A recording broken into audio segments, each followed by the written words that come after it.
2026 SSC పరీక్ష ఫలితాలలో విశ్వశాంతి ప్రభంజనం 589 మార్కులు సాధించిన ఎన్ నిమిషారెడ్డి మరియు 114 మంది ఎస్ఎస్సి విద్యార్థులలో 500కు పైగా మార్కులు సాధించిన 81 మంది మా విద్యార్థులకు మా శుభాభినందనలు. విశ్వశాంతి హై స్కూల్, రామ్ నగర్ మరియు సప్తగిరి కాలనీ.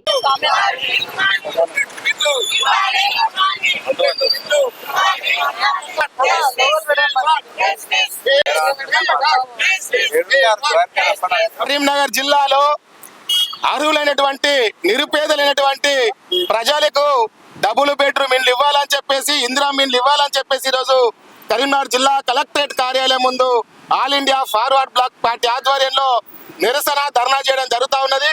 కరీంనగర్ మున్సిపల్ పట్టణంలో నిజమైన అర్హులకు డబుల్ బెడ్రూములు ఇవ్వకుండా కాంగ్రెస్ కార్యకర్తలకు, కాంగ్రెస్ నాయకుల అనుచరులకు మాత్రము డబుల్ బెడ్రూమ్ ఇండ్లు ఇచ్చినట్టుగా ఆరోపణలు వస్తున్నాయి.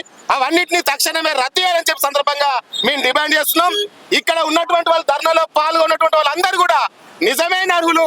వీళ్ళెవ్వరికి కూడా డబుల్ బెడ్రూమ్ ఇండ్లు లేవు, ఇండ్ల స్థలాలు లేవు.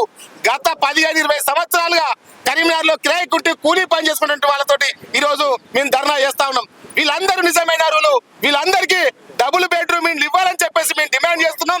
లేకపోతే చింతకుంటలో నిర్మించినటువంటి డబుల్ బెడ్రూమ్ ఇండ్లను మేము ఆక్రమించుకుంటామని చెప్పి సందర్భంగా హెచ్చరిస్తా ఉన్నాం. బండారు శేఖర్, జిల్లా ప్రధాన కార్యదర్శి, All India Forward Bloc, Karimnagar. Sharada, గత 20 సంవత్సరాల నుంచి కలెక్టర్ ఆఫీస్ చుట్టూ తిరుగుతూనే ఉన్నా సార్. నేను అప్లికేషన్స్ పెట్టుకుంటున్నాం సార్. పెట్టుకున్నా గానీ ఇంక్వైరీకి వస్తున్నారు, ఇస్తాం అంటున్నారు, ఇస్తలేరు సార్. 20 సంవత్సరాలే సార్. ఆటో కిరాయిలు పోతున్నాయి, అప్లికేషన్ ఫామ్ లకు పైసలు పోతున్నాయి, తిరుగుతూనే ఉన్నాం సార్. కరోనా టైంలో మేము సివిల్ హాస్పిటల్లో మేము ఒక ఏజెన్సీ కింద చేస్తాం సార్. మేము కూలి పని చేసుకొని బ్రతుకుతున్నాం సార్.